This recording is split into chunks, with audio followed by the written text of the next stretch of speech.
We shall go on to the end. We shall fight in France. We shall fight on the seas and oceans. We shall fight with growing confidence and growing strength in the air. We shall defend our island, whatever the cost may be.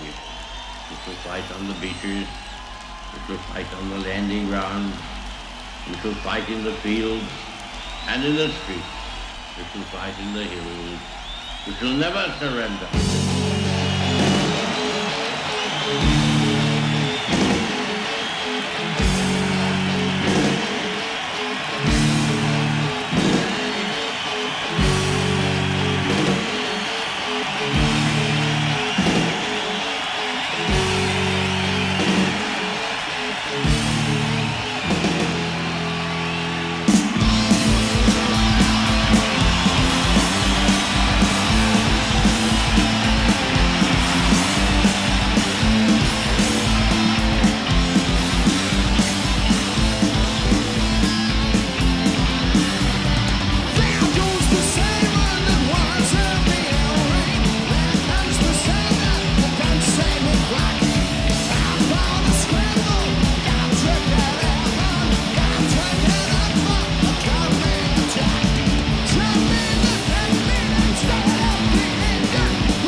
Been a long time since we saw you. The last time was on the Peace of Mind album and tour, I think, down here in Long Beach Arena.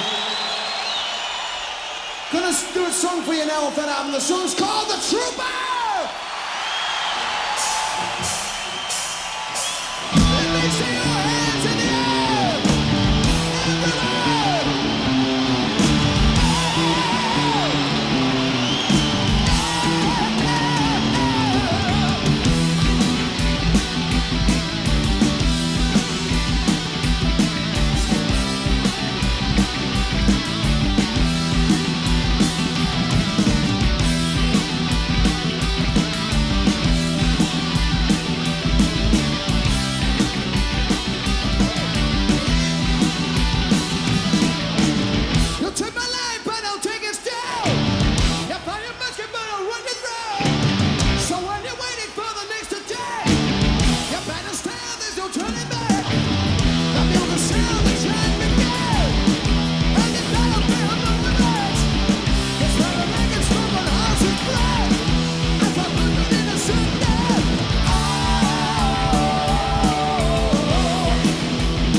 By any chance? Yes. Well, this song is not actually on that album, right? It's on the album Peace of Mind, but you might remember on the Number of the Beast album, we got all this crap from people about being, what was it, devil worshippers and all that kind of stuff and everything over here. Are Iron Maiden satanic? The answer is no, we're not. And we wish these people would go and fuck off and die or crawl into a corner or something, you know?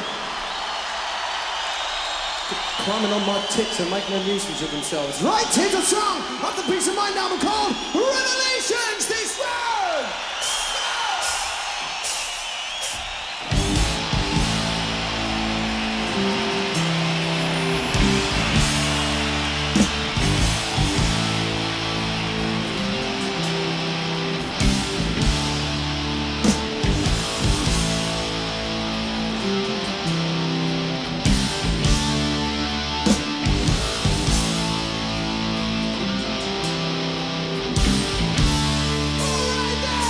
Let me see your hands in the air.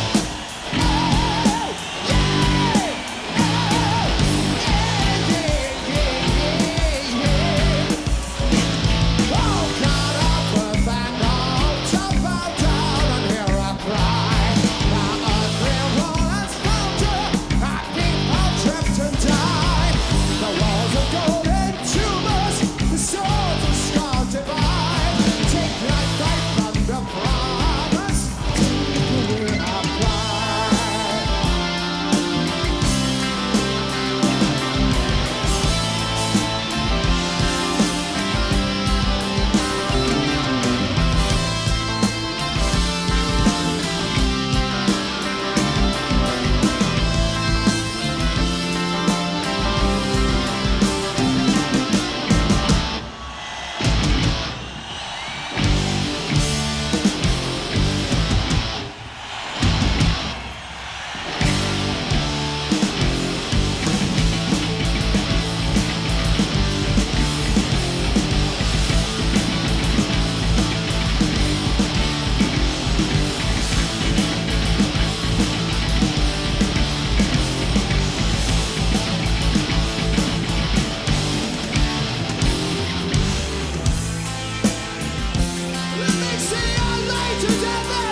As you might know, we've got a new album wandering around at the moment. The album is called Power Slave, all right? What we thought we'd do on this one, rather than write the usual, you know what I mean, 3.5-minute hit single and all that stuff and get on all the usual bullshit kind of shows and all the rest of it, what we thought we'd do is we'd do something a little different. We did a song on this album that's about 13 minutes long, right? This little track I'm going to do for you. Written by a guy a very long time ago, a guy by the name of Samuel Taylor Coleridge actually wrote a poem on which this song is based, all right? And this poem, I'm sad to say, was written while under the influence of drugs, ladies and gentlemen.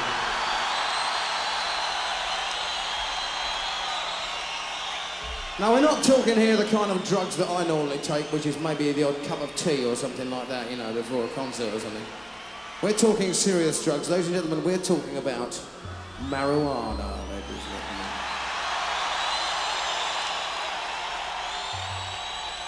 Do you know this stuff used to be legal in the 19th century in England, all right? In those days, they didn't used to call it marijuana, they used to call it hemp, right, which is the stuff they used to make ropes out of in those days. And did you know that the Queen of England, that's Queen Victoria, who was the Queen of England in those days, she used to get really, really bad period pains, you know what I mean? Really terrible. And in her diary, she used to write, had really terrible period pains today. Georgie was very annoyed. That was her husband, the king, you know what I mean? And she used to go to the toilet and have a couple of joints to kind of mellow out a little bit. Did you know that? Really? And now look what's happened to the state of the fucking empire. Never mind. The rhyme of the ancient mariner!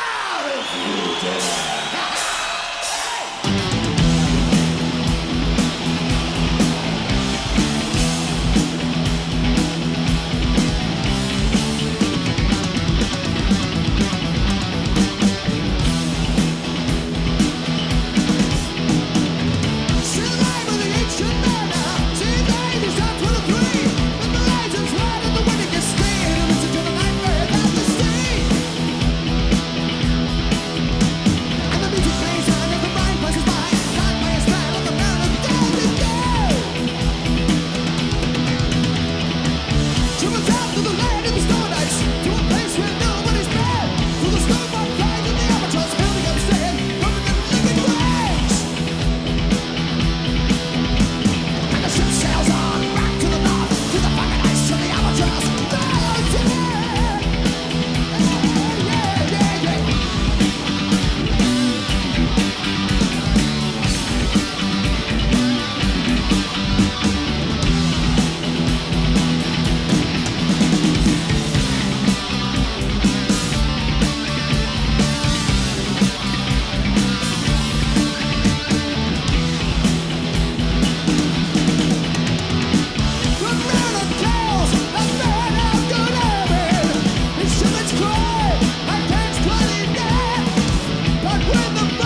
lifeless lump. They drop down, one by one.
Silent the terror that reigns.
Sends the beast with love, because he knows the time is short. Let him who hath understanding reckon the number of the beast, for it is a human number.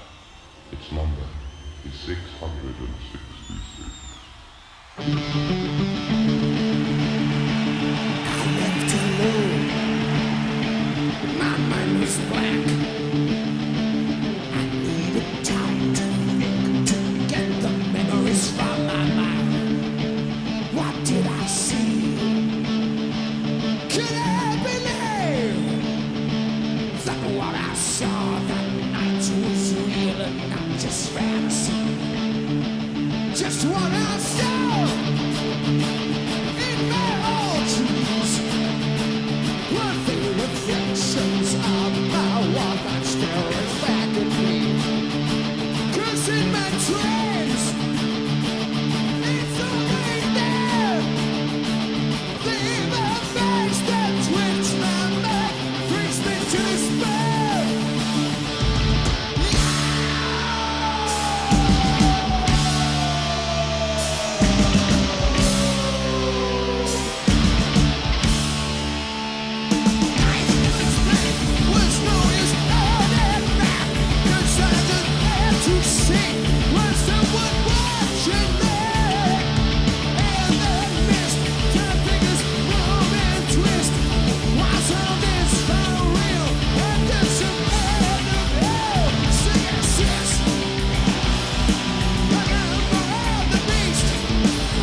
I'm waiting in my cold cell when the bell begins to chime, reflecting on my past life, and it doesn't have much time.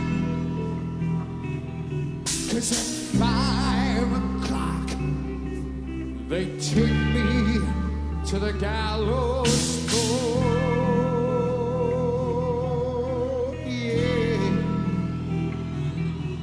the sands of time for me are running low.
Well, I don't know what to say. You're amazing tonight, really. In fact, have you heard the noise you lot are making out here? It's unbelievable.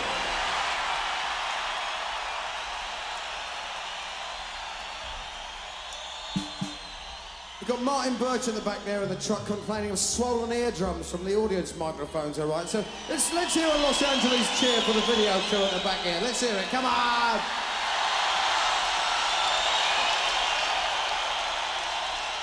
Come on, you can do a little bit better than that. Let's hear you scream, come on!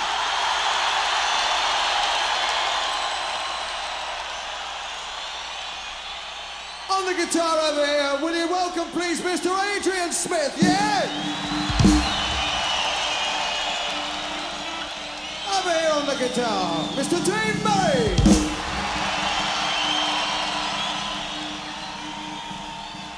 On the bass guitar and orange juice, Mr. Steve Harris.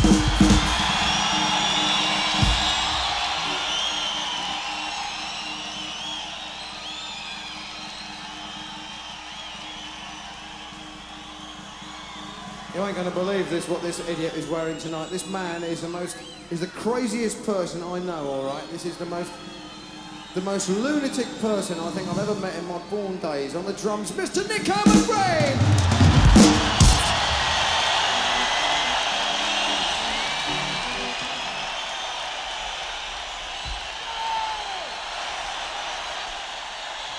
I preferred him with the mask on, actually. Run to the house, come on! All right, let me see those hands in the air, everywhere, come on,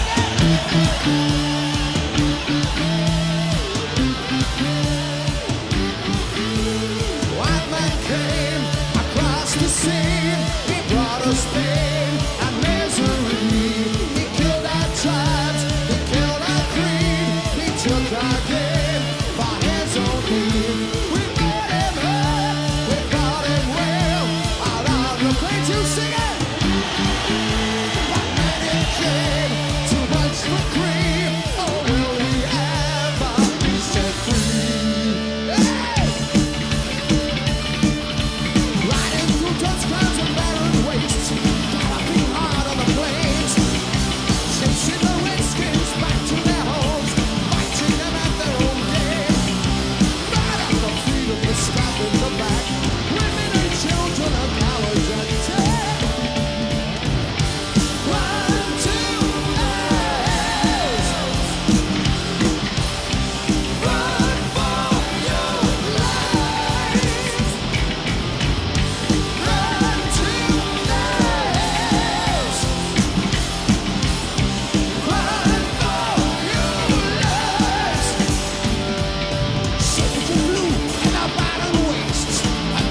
last night, very loud indeed, you know. And I expect the people here tonight to do something about that, all right?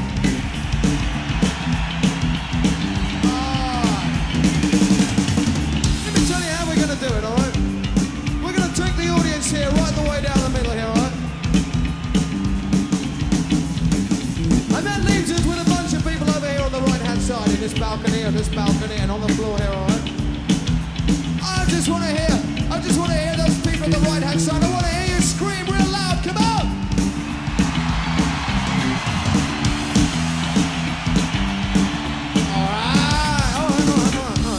All right. Don't get carried away, not yet. There's more. Now, who have we left out tonight? Who have I forgotten? Left-hand side!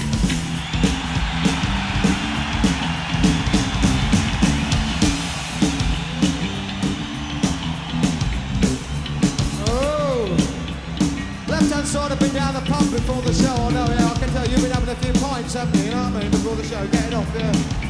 I know, yes, I know your sort. Right. Do you hear that lot over there right outside? Do you hear the noise they were making? We ain't gonna let them make a noise like that, are we?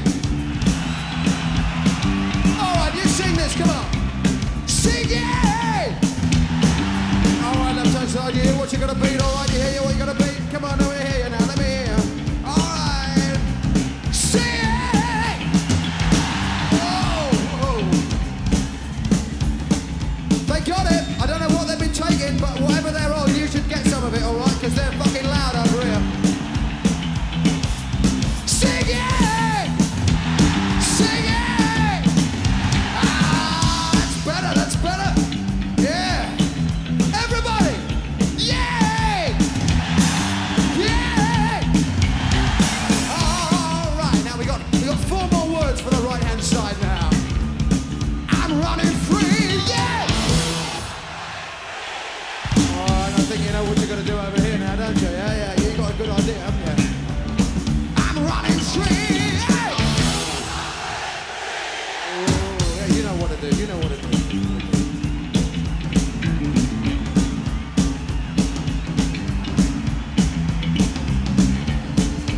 Running free, oh! I'm running free, yeah! All right, now we're going to take everybody in this arena now. We've got everybody cooking, all right? We've got everybody screaming their lungs out. And this time, I want to feel pain in both my ears when you scream, all right? I want to go back to the doctor when I get back to England. I want to have to say, Los Angeles destroyed my hearing, all right?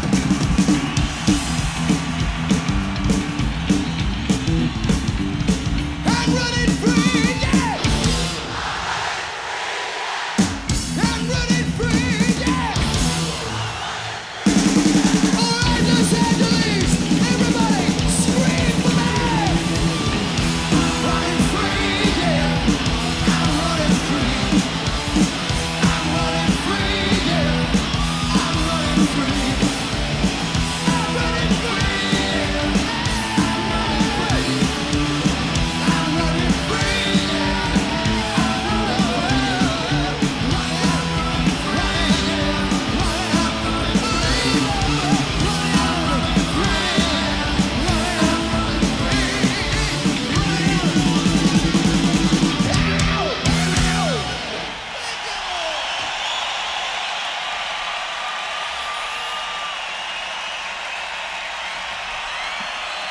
Look, on behalf of all the guys in the band and everybody to do with it, we just want to express our gratitude to you people in Los Angeles for coming tonight, because you've made our evenings really.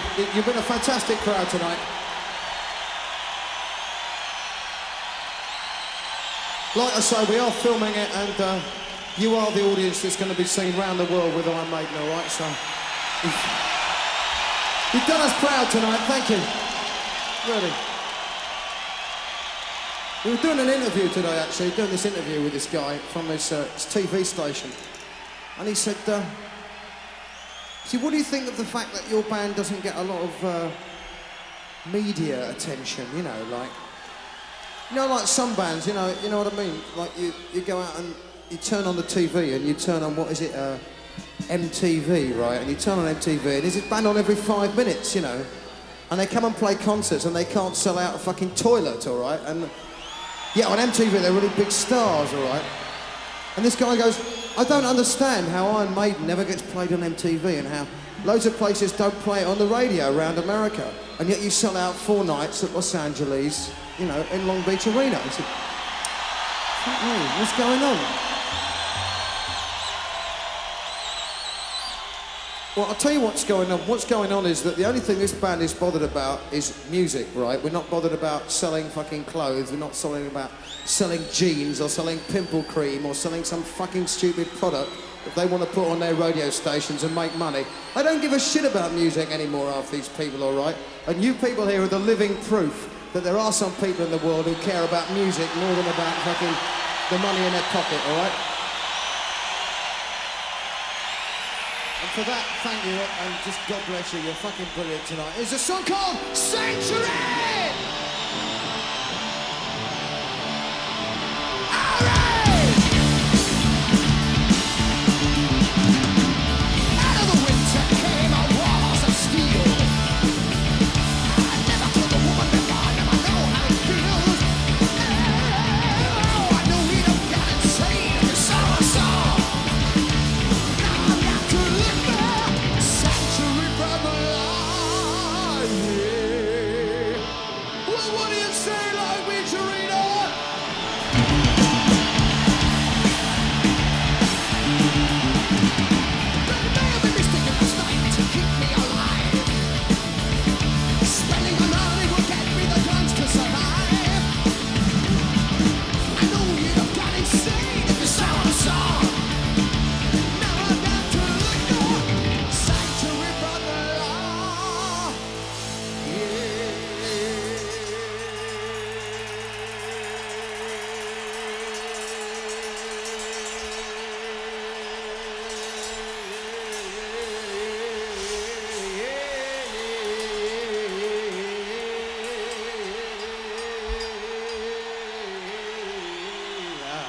Hello. Oh yeah! Yeah! Hey! Yeah! Hey! Hey! Hey! Hey! Don't give me sanctuary from the law. I'll be alright. Sanctuary from the law. I'll be there tonight.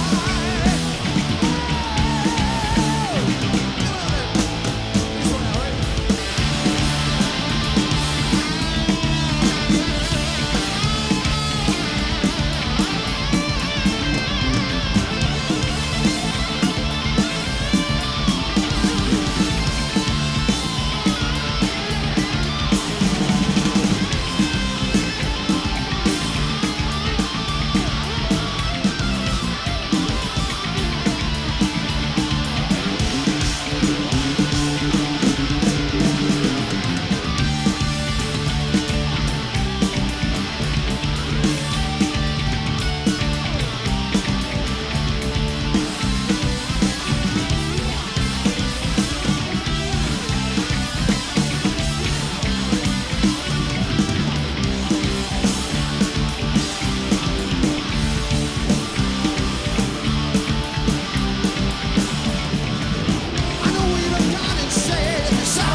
see some of you again. You've been an amazing audience tonight. Look, have a safe journey home. Look after yourselves. And have a great weekend, all right?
Just toured, album tour, you know, writing, recording, touring, and that was it. And then you come off the tour and you're lucky if you got a week off, and then you're bloody going back in the studio again. We were doing an album a year and a world tour a year. I think the years were longer in the 80s though, you know. Rehearsals, studio, rehearsals, tour.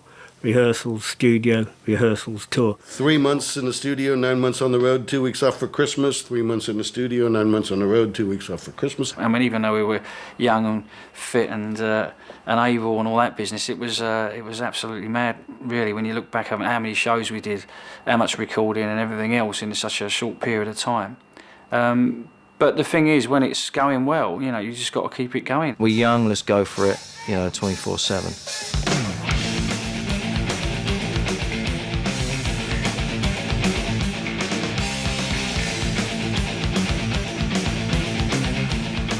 We decamped to a cliffside, out-of-season hotel in January. And I swear to God, the windows were bending half an inch from the Atlantic gales, you know.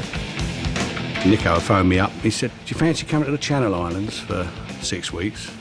Pre-production rehearsals. And then the Bahamas for about 4 months. So I thought about the 10th floor of the sky-rise flat in Wood Green. Well, yeah, I'll have some of that. We had the only 24-hour bar on the island, and that was it. I mean, we didn't do any work for about 4 or 5 weeks. We played pool, table tennis, bit of tennis, drank, went around the island checking out all the pubs and clubs. Well, it was January, and you know, it wasn't much to do there, so we used to make our own fun. But we always kind of get the job done, and we usually come out our way with sort of a structure of an album, you know, 6 or 8 songs, you know, and we do a couple when we got to the studio. Peace of Mind was a whole world tour headlining everywhere, and we knew we had to come out with something really strong, you know. Again, what's new, you know?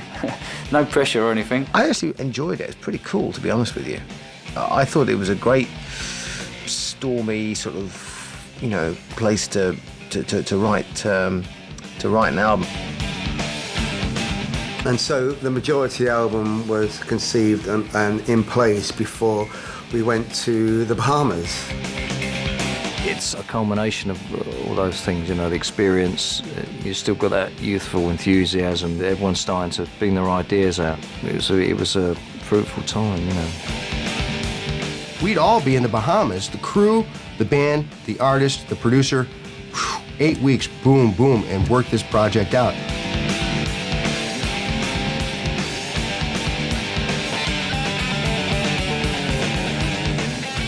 We was there probably for 2 or 3 weeks before they actually played a note. It was like, we was down to most of the bars every night, to be honest. And you go a bit stir crazy, frankly, because life in the studio, which was all of 20 yards up the road, consisted of sort of hurry up and wait. Certainly for the singer, you'd be, nothing to do for 3 weeks. Waiting, you know, so you get up to mischief. There was a bar down the road where you could drink frozen banana daiquiris that were lethal, absolutely lethal, and play Connect 4 all day. Plus we had the Waterloo Club. We used to do a take and then Nico would be like, oh yeah, let's go down to Waterloo, you know, and we were like, oh, not again, and whatever, and then we were all right then. Then we go down there and come back at sort of 6, 7 in the morning, you know. End up being a day off after that, usually. Rod appeared. It's the first time I've seen Rod.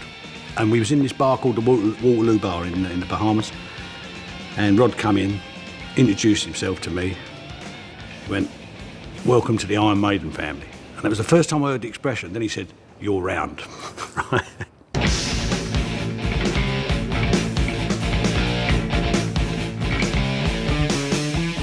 Well, gosh, I wrote the title track to the album and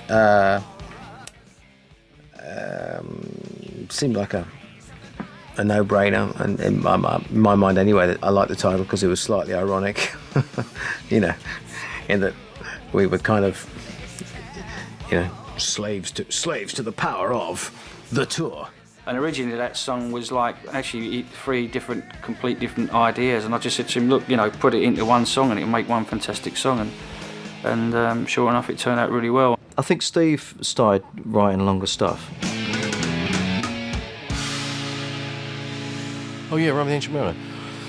I think when you're recording a long piece like that, if you get the guys to do it all live, they get to the middle part and it's very difficult to create the different sounds you want, the purity of the sounds that you want, because there's a different guitar sounds in the beginning and you're going to get clicks, and I mean it's physically impossible to do that in the studio, so you have to break it down.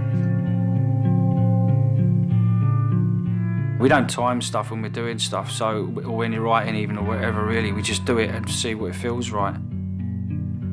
And we was really surprised, it was like 13 minutes or whatever, and you know, we thought it'd probably be about 8 or 9 minutes. I was thinking of it as 3 different parts, and then joining it up and making it one unit at the end, so the feel is good throughout.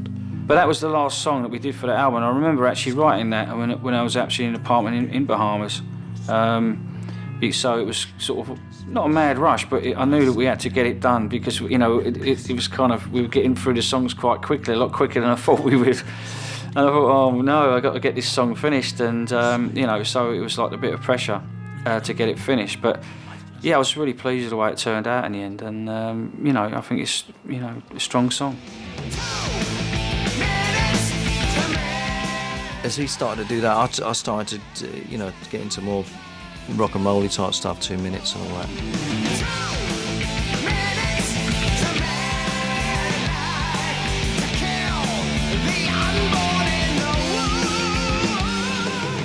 So again, you had the 2 sides, which was interesting. And Steve, you know, I think he saw that, and he gave me my bit of creative room, which I was, you know, which I needed. 2 Minutes to Midnight. I wrote the lyrics. It's a song about the experience of war and about the romance of it and the horror of it, and the 2 things together, and the fact that, unfortunately, you know, we're repelled and fascinated by it. I play a lot when I'm on the road, you know, before gigs. Well, I used to always have an amp set up in a, you know, off the dressing room in the shower or whatever, you know. And quite often I'll be playing and Bruce would come in and say, oh, you know, what was that you just played there? You know, things like that, real off the cuff kind of things, and he'd start singing on the spot. But the video we did for it, these guys came in with this sort of high concept. And there was this guy at a computer, which back in the day when this was made, they were the great unknown. You know, the computers, everything was they're controlling it by computers. You know, and he had glasses. You could see his reflection in the screen. We thought, oh God, that looks modern.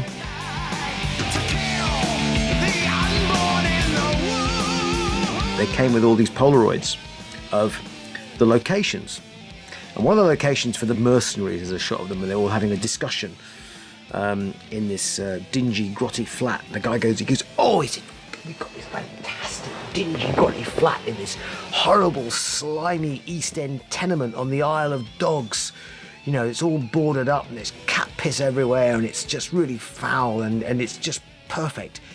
Here it is, and this is where they'll be. And I looked at it and I went, that's Roffey House on the Isle of Dogs. I used to live there.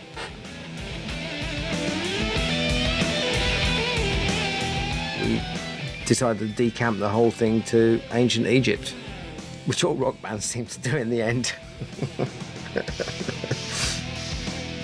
In the studio, actually, we had like this ladder was set up, and it was kind of in the shape of a pyramid, and someone would take it away and all the gear would break down, and they'd bring the ladder back in and it would start working. So we kind of thought, okay, it kind of resembles kind of a pyramid, this ladder, so we left it in there for the rest of the recording. I remember Steve saying we had to get the step ladder back in.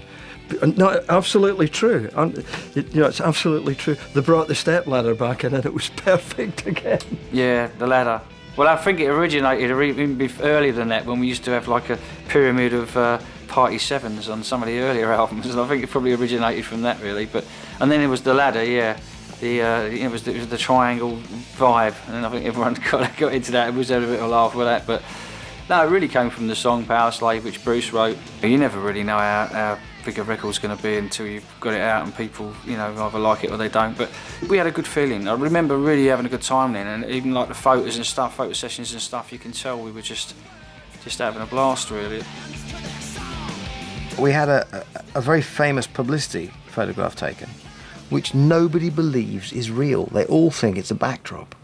And it was real. It was a real sunset on a real day, and we just stood there lined up and click, Ross took this picture.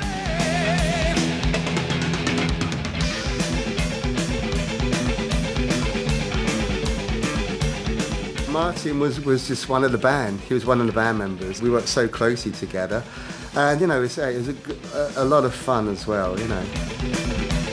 I always knew Martin Birch from a distance, really. I'd come into the studio if he was mixing, he'd be very proper, very polite, how are you?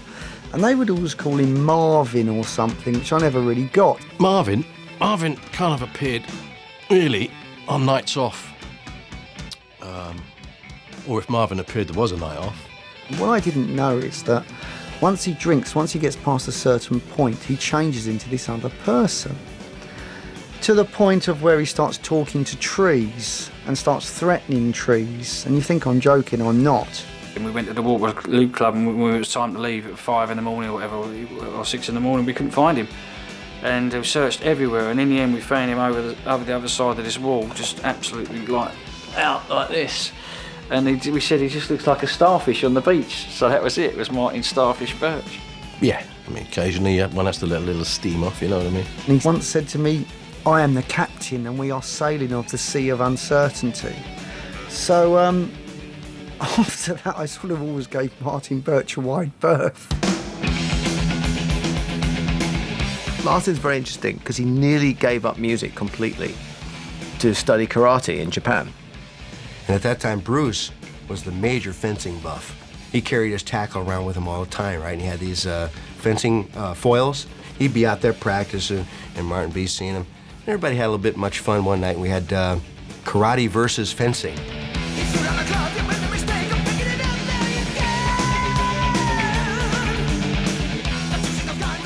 Marvin decided that his karate could beat Bruce's fencing. And so they're drunkenly dueling about the place. And I don't think he did, actually. The length of the foil got him. No one sets out to get drunk, do they? I mean, it just sort of happens. Yeah.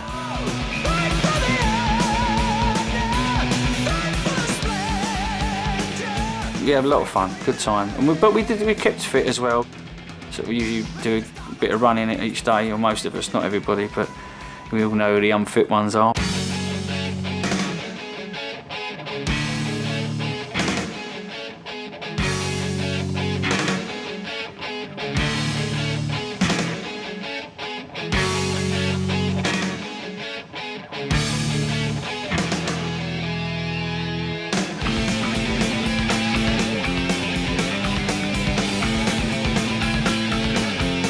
The artwork for the album, I think, was fantastic. It just seemed such a natural progression, having Eddie as the Mummy. So that tour, I say, especially with the stage set, the production, Eddie, it was on Cecil B. DeMille type of proportions there, really. It's such a big thing. When you think about it, it's such a big, epic thing to take on to try and put in a stage set. But it worked. We're playing massive venues, and we're also playing some intimate venues like over a few nights, so we want it to be able to fit in everywhere. So it can't be like huge, but it's got to look huge. So the way it was designed was really quite clever, I think, because it actually did, even like in a theatre type setting, it actually really did look a lot bigger than it was, just because of the way that the backdrops were designed and the whole thing. When we did Power Slave, I handled all the visuals on stage, really. I was being asked to do stuff that I'd never done before on a scale that I'd never done before. And I was also asked to stay awake for about a week, non-stop, putting the production together. Most of it was backdrops, but they were done so well, and the visual impact was so stunning. The stage set looked so huge. There he is, yeah. So yeah, we used the classic images, all the classic images on the, and this was one of them. Every tour we've ever done, we have a linoleum floor, or a Marley floor they call it, which is basically lino, which has got some artwork on it. And a lot of people would only see it from pictures. I mean, it's actually stunning pieces of artwork, especially that Power Slave one. The floor was very, very complicated, intense Egyptian pattern, and we just put in lots of little messages in hieroglyphics. They would write all different kinds of things in there, different messages and stuff, and they still do. In fact, on now even on like the later tours, they do the same sort of thing, put little things in there. You just see every now and again, and it's all good fun. So yeah, we always put little secret messages and bits and pieces on the drapes, on the floor, anywhere we can. And in homage to Derek, we've always, as you see there, always put his signature on. The centrepiece, of course, was Eddie, which I just thought was a masterpiece of kitsch. No legs, so just this huge torso. The arms were on the big motorcycle springs, so they wobbled,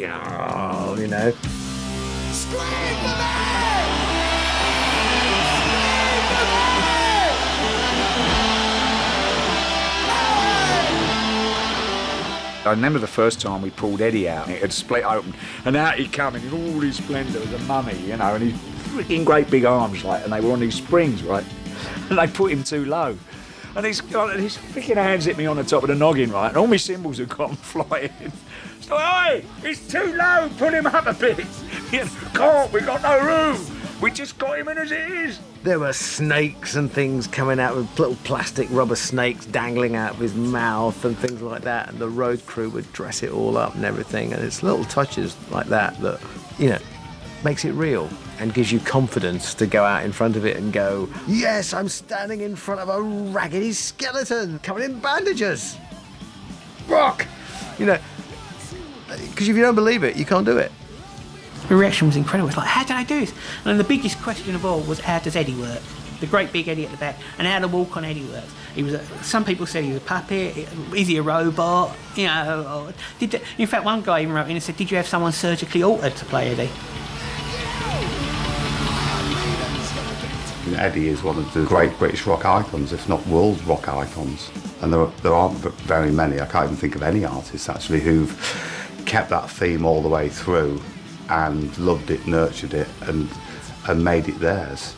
At the St. Louis gig after the show, somebody stole the torso. I mean, it was huge. And it was the torso, it disappeared. I mean, it just... You can imagine two guys running down the street with this big mummified body, And of course, that was a disaster, you know. So we had to get the seamstress or the wardrobe lady. What we did was we went out and bought a load of bath towels and made up that we layered them. We had them layer them to make up another body until we replaced the foam torso for Eddie. And I remember we'd be standing at the side of the stage, and every night it would come up, and we'd all be saying, "There's Eddie just out the shower again." Sometimes I turn up and my amplifier's been moved to incorporate a stage set, and I will not have that. I'd say, look, you put my amps back where they're supposed to be. I don't care what Eddie's doing. My amps are there, and that's it. In the 20 years that's gone past, you know, you've got so much happening in films and that now that people just see and take for granted, which they didn't then. So seeing a live show like that was just, you know, was unbelievable at the time. And it was, you know, it was just massive theatre type thing. The feathered face mask, oh my God, yeah. Strolling down Santa Monica Avenue in Los Angeles and walking past a stockist of homoerotic paraphernalia. Lots of leather shirts and chaps and things like that. And then next door is this big feather type mask. And I thought, that looks like a hawk's head, which was sort of tied in with the whole power slave thing. So I thought, maybe I'll wear that, thinks I. Wander in there. Excuse me, I'd like a brief mask in the window, please. No, not the pointy one, the little cute one. Well, if you see what I mean. I'm going to be dressing as a bird. If you... Just give me the mask. And I just loved that set. I loved it. Like a podium powder for days. A big tray of fire that used to go up.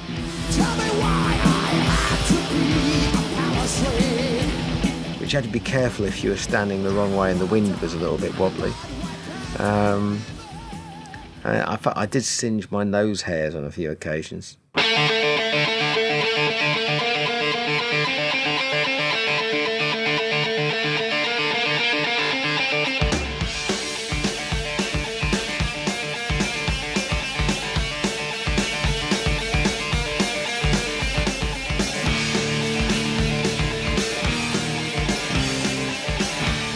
Going to Poland in '84. We decided we wanted to go, and it was still very much Eastern Bloc, and we got paid in zlotys, which you can't even change, and we got paid very little. I mean, it cost us a fortune to go there.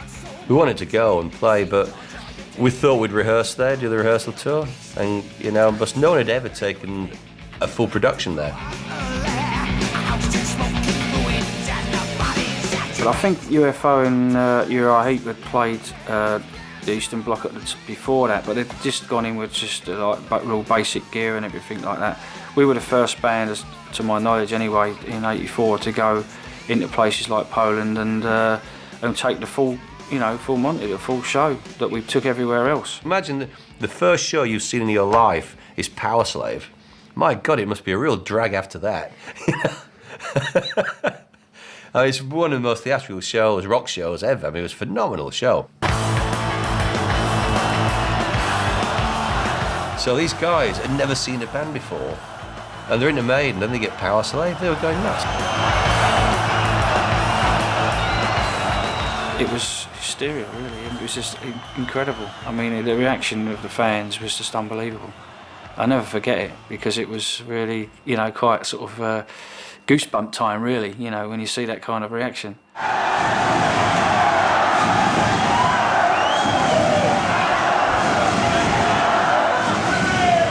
You could tell how much joy you're bringing to all these kids.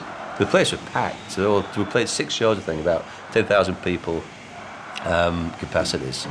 And they had the soldiers lined up in front of the stage for security. As soon as the band came on, the hats went in the air and they just joined the kids.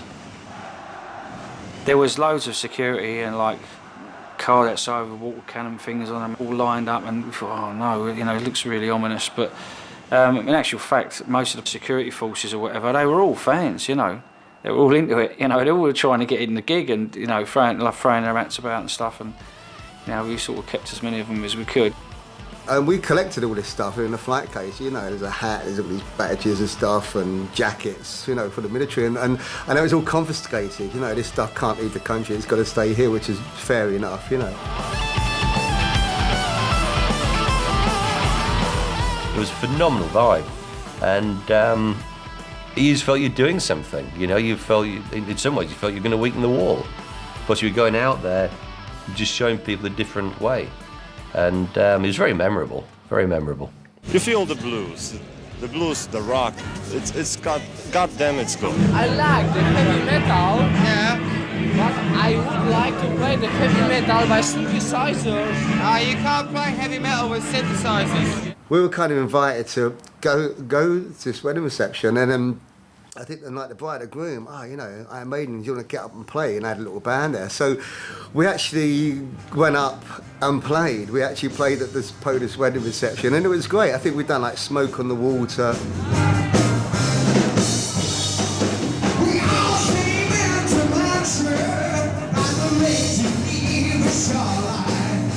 We'd had a few drinks before that, and we just thought, why not? Everyone was so pissed from the wedding anyway, they didn't seem to care. And then when they found out who we were and all that as well, they were like, come in. It was great fun. Rod and I disappeared, and we came back at the wee hours, like 6, 7 in the morning when the bus was ready to leave.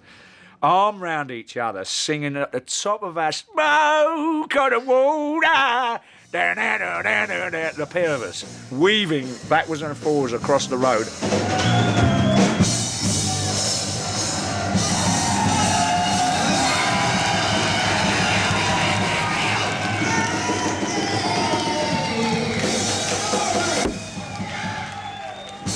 They loved Canada, Maiden, and every American tour would have a Canadian leg in it.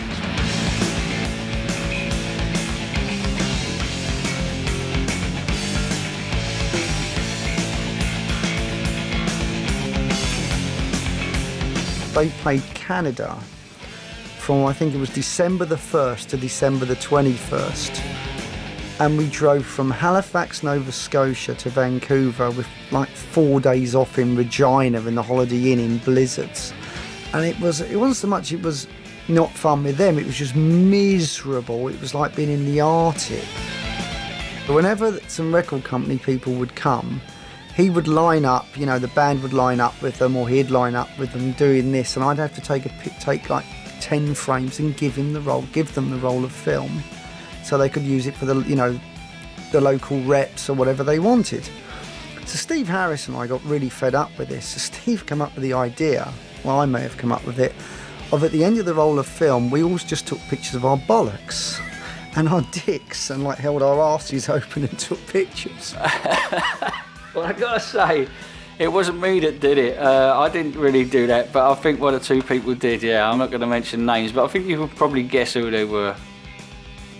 We'd shoot half the film normally, then half of it would just be like penises and arses and balls, and we'd give them the roll of the film. And to this day, I was always expecting Rod to call me up and go crazy, like, what the fucking hell's that? And to this day, no one's ever mentioned it. Yeah, boys will be boys. There'd be plenty of, you know, drinking. I remember one time in a hotel in Toronto ordering 200 B-52s off the waitress at once, you know. And they came on these big trays. I'm sure Rod will remember it. We drank every one of them. You know, the band and all the roadies had come along, all the crew, everybody would show up, and you'd have to have a few days off afterwards, but hey, there you go. It was okay when you were young. One thing I've got to say about Rod is that you could be as badly behaved as you wanted, because he was as badly behaved as you. And whenever you'd wake up the next day, you'd think, oh shit, what did we do last night? You know, he's going to go mad. And he would go, bloody hell, mate, that was great. We were going for it. They got this transvestite in for my birthday in Montreal. And that sticks in my mind, but not for the right reasons. We used to live the life a bit, and used to get a bit of run down, feel sorry for yourself, but you know, you get up the next day and do it again.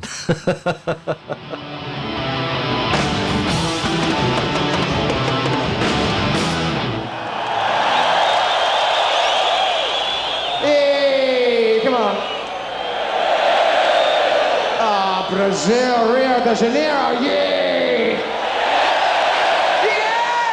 The first Rock in Rio was in 1985. It was about a 10-day event, and they had, I mean, just everybody. Everybody from metal was there. It was just an unbelievable bill. Scorps, Priest, Leopard, Ozzy, Schenker. I mean, just Whitesnake. I mean, every band worth anything was on the bill there. We've sold quite a few albums in South America, but we hadn't really done many gigs down there at all. So it was a fantastic opportunity to go down there and play to that many people, because obviously at Rock in Rio, people come from all over South America to go to that. And that was really, really, a good show for us. When we got to the hotel, there was thousands of kids outside there, and like Queen was staying in the hotel, and things like Whitesnake and a lot of the bands were there, so they were all out there to, hanging out, and you could hear them cheering. So you come up, and it'd take half an hour just to get there and in the hotel, and you have to go to the underground car park. So basically, you'd go there, but you couldn't leave the hotel. You'd look out, and there's the Copacabana and stuff, and you see this, but you were basically a prisoner. I remember one morning sort of getting in pretty late and sort of like, waking up, opening the doors in the hotel balcony, and I sort of stuck naked, just to, and right across the balcony, there's the fans are on the roofs now because they're sort of working their way across. It's like, Maiden, it's like, yeah, boom, close the door. It was like, run away. But that's how the fans were really, they were getting everywhere. They were kind of getting in the woodwork. Oh, crazy fans. They are absolutely insane down there in a nice way. I would say that part of the world is probably the most, fanatical Maiden fans there are, really. He took helicopters into the show, and it was huge. They built the whole arena, vast arena, just for this one-off, and it's partly someone's political aspirations, and it's partly tied in with doing something for the community. Whether it worked or not, I don't really know. But it certainly worked for the bands.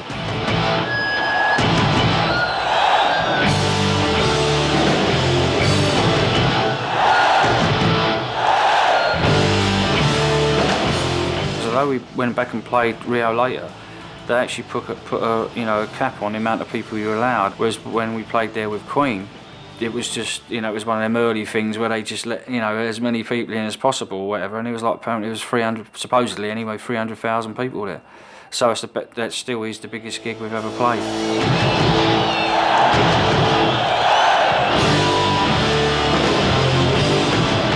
We turned up in the afternoon, the crowd was just, wow. I think at that time there's probably about 300,000. From the stage, you just see a sea of people going way out. So we thought, well, let's see if we can see the back of them. So Nico and myself, we climbed up the lighting rig, up the truss. 11 went right to the very top, and you still couldn't see at the back because it was overwhelming. Scream for me, Brazil! Scream for me, Brazil!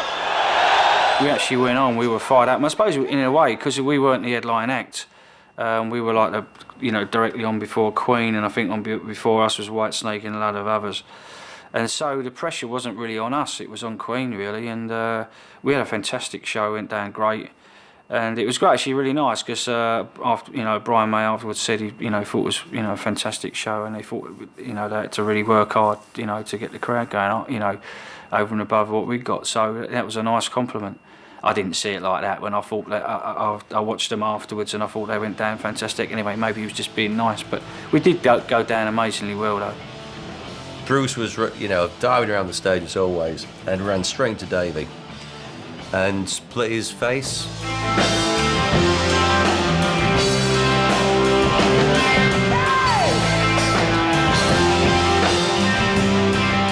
This was televised right across South America live with a repeat and probably other parts of the world later.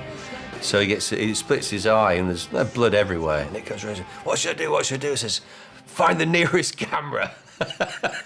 So it's great shots of Bruce right in the camera, blood everywhere. It's brilliant.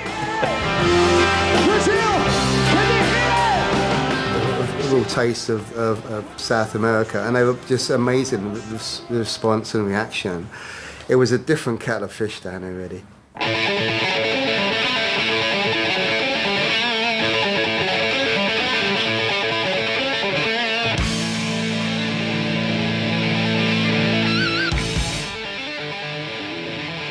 Power Slave was the full deal. It was massive expectation from fans. It was the